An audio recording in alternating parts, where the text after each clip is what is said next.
சென்னை வியாசர்பாடி பகுதியில் உள்ள PV colony 13வது தெருவில் வசித்து வந்தவர் ஆசை தம்பி.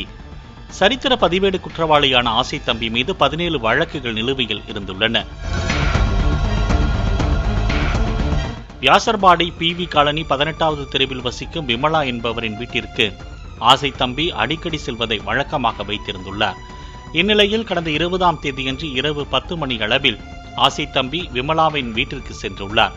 விமலா அருகில் உள்ள உறவினர் வீட்டிற்கு சென்ற நிலையில் ஆசை தம்பி விமலாவின் வீட்டின் உள்ளே இருந்துள்ளார்.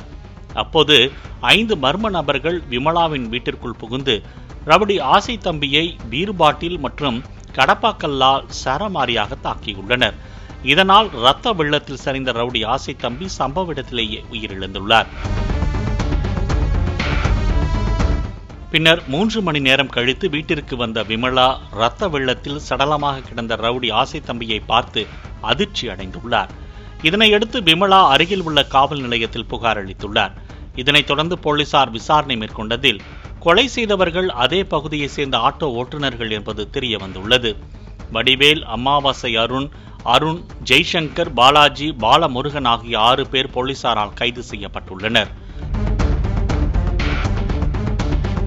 விசாரணையில் ஏரிக்கரை பகுதியில் உள்ள ஆட்டோ ஸ்டாண்டில் இவர்கள் ஆட்டோ ஓட்டி வந்தபோது ரவுடி ஆசை தம்பி அடிக்கடி மாமூல் கேட்டு தொந்தரவு செய்ததாகவும் மாமூல் தர மறுத்தால் அங்கேயே வைத்து தாக்கியதாகவும் கூறியுள்ளனர்.